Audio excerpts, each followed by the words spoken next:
Вие знаете, че аз ви казах, че в търговския регистр, който е публичен, ясно може да се види, че госпожата, новото от последния път е, че ако преди последния път, когато говорихме, тя беше действащ собственик на Юролис ЕООД, то с вчерашна дата виждаме, че на 6.11.2014 тя е напуснала дружеството.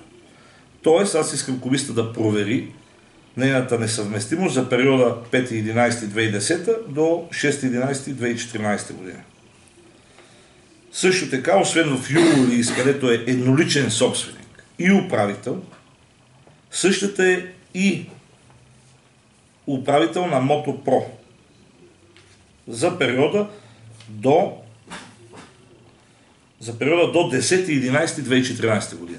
Сега вие знаете, че съгласно Закона за местно самоуправление и местна администрация, действащ заместник кмет не може да притежава и управлява търговски дружества. Така и за да бъда коректен до край, длъжен съм да ви уведомя, че госпожа Китанова отрече пред мен съществуващата такава несъвместимост и отрече верността на фактите. Същото чрез публикация в пресата твърди бившия председател на Общинския съвет Ивайло Константинов. Цитирам: има съветници от ББЦ и БСП, които разпространяват този слух и хората вярват, защото те са убедителни, но не стоят така нещата.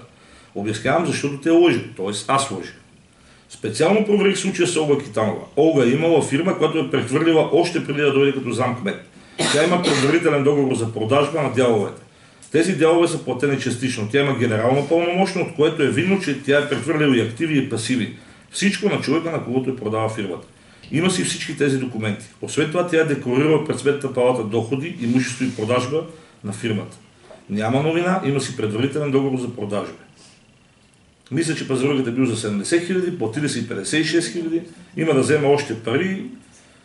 Няма абсолютно никакъв проблем. Това каза господин Константинов. И наистина, ако видите, което е интересното, в декларацията пред Сметната палата, госпожа Китанова твърди, че не притежава дружествени дялове в еднолични дружества с ограничена отговорност.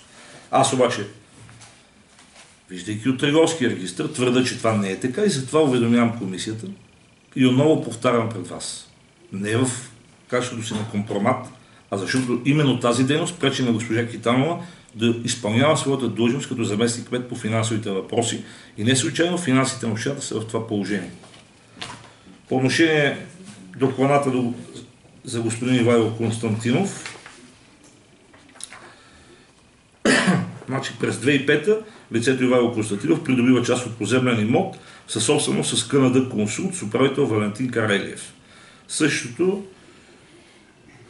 са съсобственици и към настоящия момент.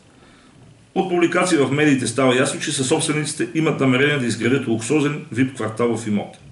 От това моторно става ясно, че те са в явни договорни и съдружни отношения. Още повече наричат себе си инвеститори. През 2012 година КНД Консулт изпълнява общински обект и затова аз моля комисията да провери данните, които представям и да установи дали лицето Ивайло Константинов има конфликт на интереси.